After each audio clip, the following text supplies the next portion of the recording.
Well, welcome everyone, and thank you for joining us for our conversations about death. I'm really excited, and I think I gave a little bit of a teaser this morning on the Facebook page as to who I was interviewing, but I didn't give away her name. So I wanted to introduce you all to Dorothy Crosby. Dorothy, welcome. I know we can't see anybody at the moment, but you're going to have quite a few hundred people learning a little bit about you and what you do today. So Dorothy is a counsellor with SIDS and Kids South Australia, and I was very privileged to work with this organisation for a little while, a few years ago, and Dorothy and I actually crossed paths professionally quite a while, for a bit. So look, I'm going to hand over to Dorothy, and maybe Dorothy, do you want to tell our viewers a little bit about you and how you came to do what you're doing and what it is that you actually do, and I'll start my cup of coffee. All right. Yes, I work as a counsellor, and part of my role is to support families when they've experienced the loss of a child. So SIDS and Kids South Australia might get a referral from the police or the ambulance when a child has died, and ours is a 24-hour crisis response. So when the police or the ambulance ring, it might be in the middle of the night or it could be in the day. But we get the referral and we go and visit families within a 100-kilometre radius. And is that visit, sort of when you get the call to say that it's happened, is that visit scheduled for the next day, or is that instantaneous? Or It's usually instantaneous. Wow. So you could be going out day or night, anytime. 2 o'clock in the middle of the night. Oh, you're wonderful. No. Wow. So sometimes the family might indicate that they want support, but not in the middle of the night. They might say, look, come the next day. And geographically, obviously, you have to work out. It's not always possible to be able to. So we go within a 100-kilometre radius to visit the family. So that takes us. I didn't realise it was that far. Yeah. Victor Harbour, Barossa, Wow. you find yourself all over South Australia. So beyond that boundary, if a child dies, we might support them by phone or Skype, and but nobody goes unsupported who wants support. And I was just going to say, what age group do you classify as a child dying? What age perimeters are you working within? So a lot of people don't know, but SIDS and Kids supports families who have experienced a loss in childbirth. So it might be miscarriage or neonatal deaths, stillbirths, but right the way up to the age of 7 and including 7. Wow. So that's drownings and car accidents and the classic SIDS and SUDI deaths. So all of those. That's hard stuff to deal with. And I know I've had a few messages from people that saw the little teaser post that I put up saying that, what we think grief looks like and what grief actually is very messy. So, they're impossible situations that you're helping families deal with. How do you get up every morning and do what you do, Dorothy? It's a beautiful thing that you do, but I think it's a very challenging thing you do as well. A lot of people ask me that question, and I think how best to answer is not how I do it, but why I do it. Okay, good point. Why do you do it? Yeah, so families who've experienced the loss of a child, that's the most devastating tragedy anybody can ever experience. And so the reason why I do it is so that those families are not alone. They have somebody walking beside them. And often people have their family who support them in that early time, and it's very, very valuable. But as life goes on and people get back into their routines, sometimes people need more support from those external agencies, just somebody who's confidential, that they can unpack what they're experiencing in the here and now. And so I do it because those families need that support. And I just consider it a really great privilege to walk beside them. Wow. And sometimes Dorothy and my paths cross, and I alluded to that earlier. So as you all know, I'm a funeral celebrant, and I do services from time to time, more often than I would like, of babies and children who have died. And one of the first questions that I ask my families when I meet with them is, have you been referred to someone to speak to talk about what's happened? And 10 times out of 10, pretty much they say, look, we've been referred. We got a lovely lady that contacted us, or she came out and saw us yesterday, and I think her name's Dorothy. And I said, well, that would be Dorothy from SIDS and Kids South Australia. Yes. And I said, look, I know Dorothy, and she's just a beautiful human being, and you just exude love and understanding and compassion. I think you are absolutely the perfect person to do this role. And I can honestly say, without breaching confidentiality, that that's what I've got from my families that I've dealt with, that you've just listened, you've been there, you've held them, you've held space for them to be who they are and what they're going through. There's no expectations. You have guided them, and sometimes you've been able to guide them up to and including the funeral, and then obviously afterwards as well. So I just think it's an incredibly important job. One thing, I was with Sids and Kids for 12 months before I decided to make the leap to become a then funeral director and then funeral celebrant, which I just love, but I'm very grateful for the time that I had here. But one of the things I learned when I started is that you don't get any government funding. No. So how do you survive? Have a chat, I guess, to the people that are watching, and you can tell them a little bit about, how you make ends meet and how you continue to deliver the counselling and what you do. Yeah. So we don't get any government funding. I mean, we apply for grants like any other not-for-profit, and some of those grants are successful.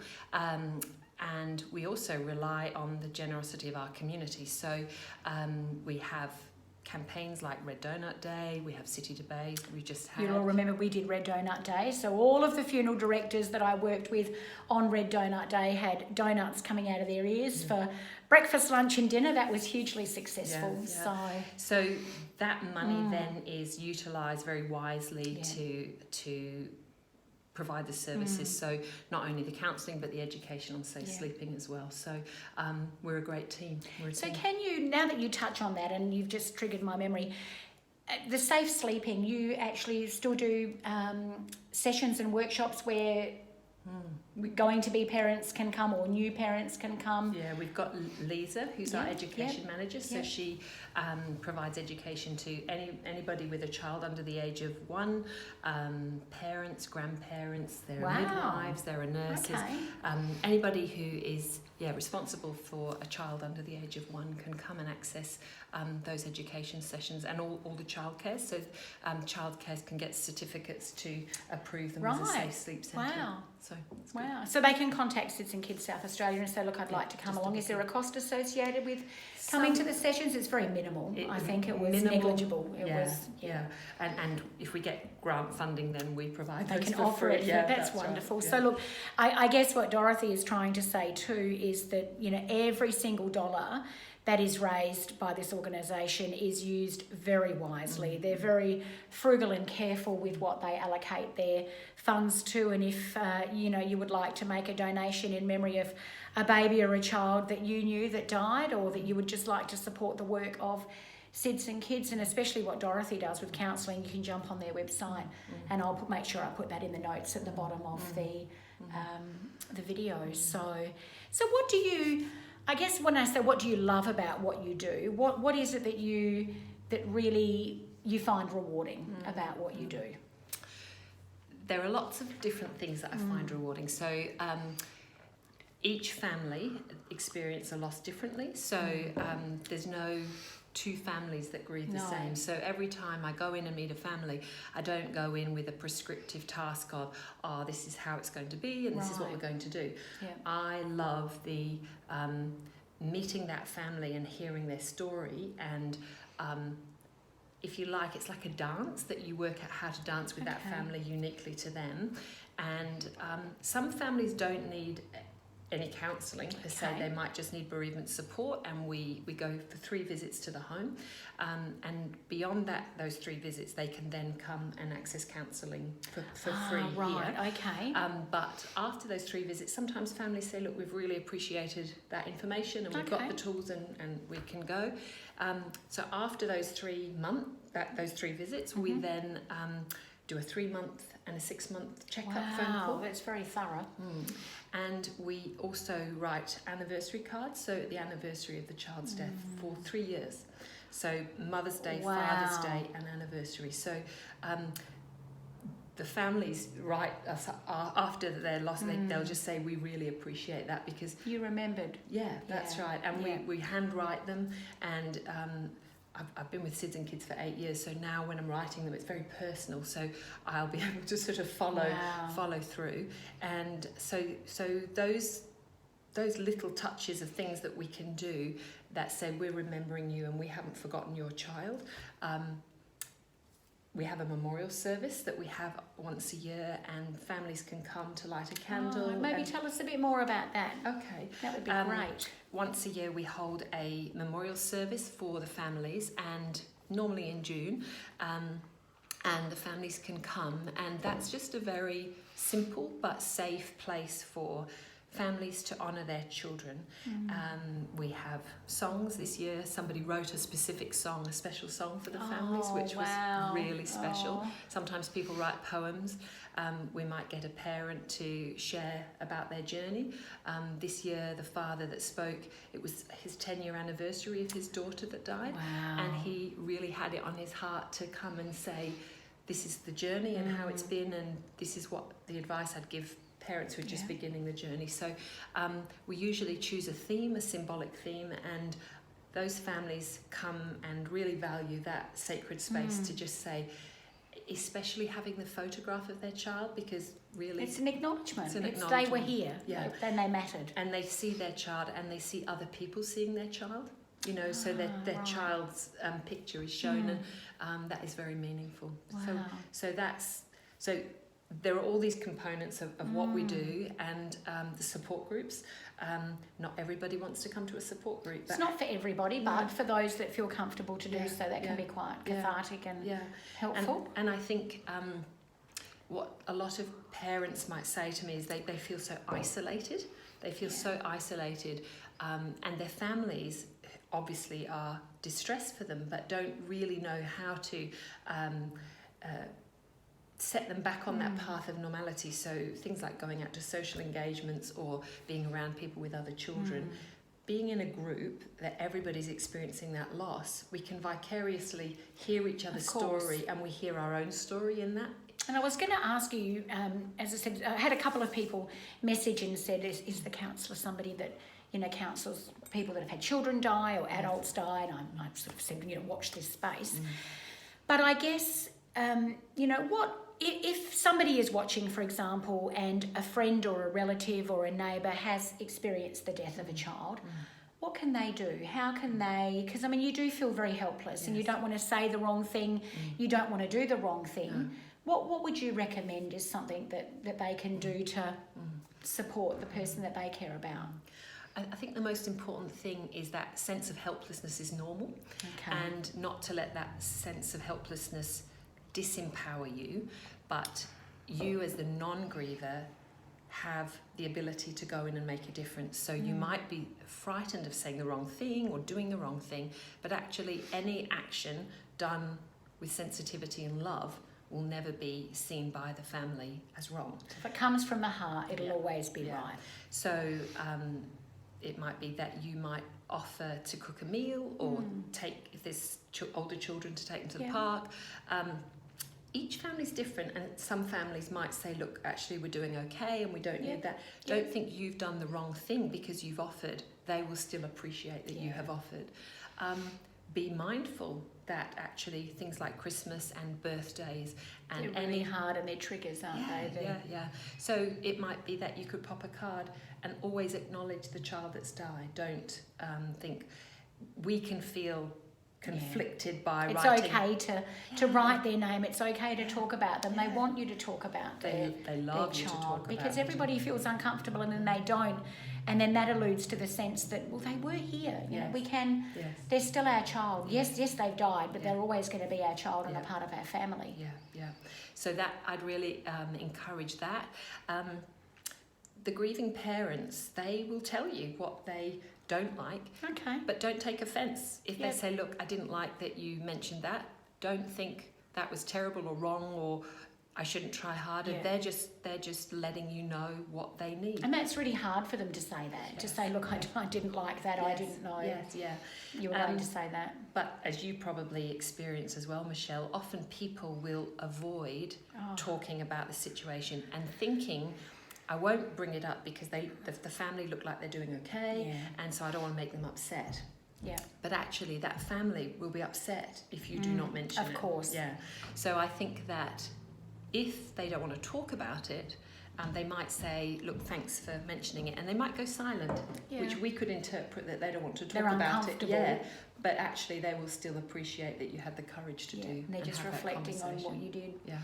I must admit, when I've obviously, as you all know with the book, my sister had a baby that died before Ellie was born, Brianna Rose, and she only lived for 25 hours and then she died, and that was really traumatic. And part of writing the book was to validate for Ellie that she had a sister, because we actively talk about Brianna all the time, and Ellie went through school and kids were saying, well, if you've got a sister, where is she? How come we can't see her? And she said, well, she died and she lives in heaven, and that's what she's been brought up to accept. But the death of a child never leaves you. It evolves and changes. But last year I was very privileged to lead the pregnancy, infancy, loss service with Centennial Park, which I'm doing again this year, and it's a very special, moving event. And at the end of the event, an elderly gentleman asked if he could speak to me privately.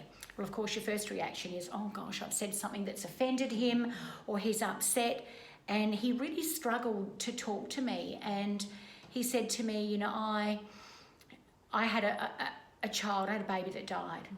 And I said, I'm very sorry for that. Do you want to, was it a little boy or a little girl? And he went on and shared with me some more information about that.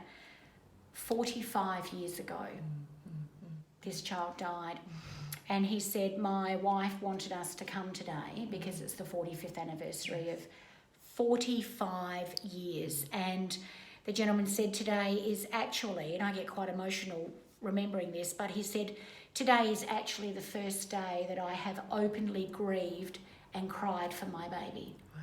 And I was like, oh boy, wow. So I just held space for him. We talked. He said, I said, what are you going to do now? Are you coming out to do our balloon release? He said, yes, I am. And then I'm going to visit the grave. I've actually not been there since we buried our child.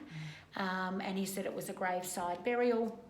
His wife has gone quite religiously to visit. He couldn't do it. He went to that and he's never been back. So last year was the first time in 45 years that he was going to go.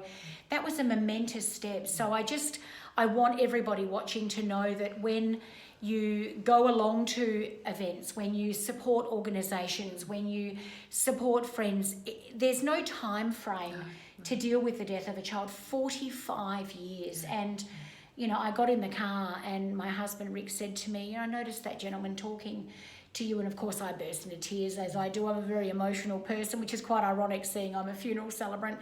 Every single service I do touches me, and I think the day that I get out of bed and I do a service that doesn't make me emotional is the day that I need to stop doing what I'm doing. But I was just amazed, and I guess it's very easy for us to think, well, 45 years, you've probably dealt with it, and he really hadn't. I think that the mistake people make, as you said, people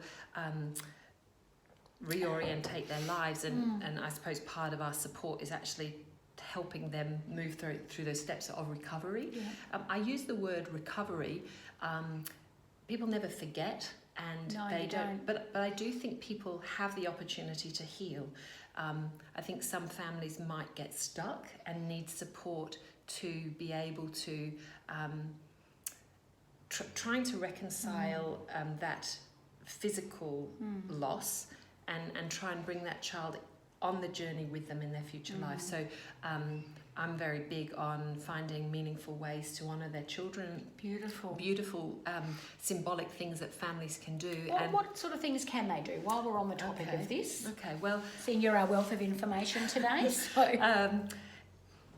There are just so many different things that people do. The obvious things are people plant a tree or a flower, or they might make a little garden. But some very, very significant ones that have really affected me was that I heard about a family that had had a stillbirth, and they got little pebbles printed up with the date of birth of their child that had died. Wow. And they then chose the people that they gave pebbles to and said, when you go on holiday, take that pebble and put it somewhere, all over the world. It gives me goosebumps. All over the world. And and that child then lives on internationally wherever they're going to be. But I say to people, it doesn't have to be something as organised as that. Big as that. It can just be writing the name in the sand. You know, the name's written in the sand, the child was there, the tide comes up, sweeps the name away, but their child was present even though their name can't be seen anymore. People have symbolic things like sunsets or sunrises, and they might particularly find going to the beach and seeing the sunset here in Adelaide a very meaningful thing. Or they might go and say, let's just go and conquer all the sunsets in the world and find places to go. They might climb a mountain, they might do something in honour of their child. And I don't like to put those ideas into families. I like them to find that creative. For it to come naturally and they can... Yeah. And there are just a myriad of ways that people do that. So one really, really special story early on in my time here was a mum, and she made a raspberry and white chocolate muffins. Yum. And it was called a tilly cake in honour of her daughter Matilda. And that gave her a way that she could make these tilly cakes whenever she went out for morning tea with her friends. She could make them, and she didn't have to tell people that they were tilly cakes. But to her, they were her little symbolic saying, "This is in honour of my daughter." Another one was a family who had what we call a butterfly bun, and they became Jojo cakes. So I've adopted that. They're called Jojo cakes. Beautiful, beautiful. So. As you probably find, you know, family stories weave into your stories, and you're enriched by the strength that families have and their resilience. And so in the journey through, yes, at the time of loss, a family might be very, very broken, and you're putting those pieces together. But I journey with families, and like yesterday at the City to Bay, you know, seeing families who have... and I did see that on Facebook. It looked fantastic. Yeah, maybe 8 years down the track, who are, you know, living vibrant and strong lives, but never forgetting the lessons that their child has taught them. Wow, and you had an amazing fundraising experience. We were chatting about this as I came in with one of the other team members here. Do you want to share about what happened on Friday? That, you know, they're all a little shell-shocked here, but I'll let Dorothy share that with you. So, as we've said, you know, we don't get any government funding, and we rely on community support. And so recently we were given the opportunity with Triple M to do K's for Kids. And so we had families from our organisation come to share on air about their experience of loss, and there was just an astonishing community support. And last Friday we did a 35-kilometre walk from Salisbury to Glenelg, which is a long way. How were the feet today, Dorothy? Sore, but it was just profound. And to see families who were walking in honour of their children, to see people who hadn't been impacted by loss but said, you know, we haven't been impacted loss, but we want to walk with these families. Wow. That was really powerful. And to get the radio station on board, and I mean, are you comfortable to share what was raised? Yeah. I'm going to do a drum roll, hang on. How much did you raise, Dorothy? Well, as of today, the latest amount is over 100,000. So it's just astonishing. That is, look, in any not-for-profits budget, that is just a phenomenal amount. But I think the thing that stands out to me the most is that, you know, it's really difficult to talk about death. It's really difficult to talk about grief. The fact that Triple M came on board, they had the conversation really that no one's having, and that it was a supportive community to get all those families involved gets me back to why I do what I do and why we do these videos. Because, you know, as I say to everybody, grab a cuppa, have a friend, have the conversation that no one's having, so that everybody knows what you want. Everybody knows what you don't want. You have the opportunity to talk about loved ones who have died. They're still very much a part of your life. And as I said, Ellie and I wrote our book to pay tribute and honour to Brianna, and when I became a funeral celebrant and a funeral director, I realised very early on we're evolving and we're changing, but as a community we haven't done death particularly well, and we've done it less well with our children, as in incorporating our children, which is why we wanted to write the book. So Ellie and I would like to offer the Library of Citizen Kids South Australia a copy of our book, so that if there are any families that need to borrow that, or for whatever reason can't get a copy of the book themselves, we'd like you to have that as a little gift from us. But thank you so much for being so gracious and talking to us today. I think what you do is just beautiful. Well, and thank you for the opportunity to share with you all, and it's really wonderful to be able to be having these conversations. And if you would like to do any fundraising, or you decided you'd like to raise any money, by all means, please touch base with Dorothy at Citizen Kids South Australia. Drop them an email through their website. I can absolutely guarantee you that they will take any suggestion you make beautifully and from the heart. So thank you very much, Dorothy, for your time today. Thank you. Bye, everyone. Bye-bye. Bye.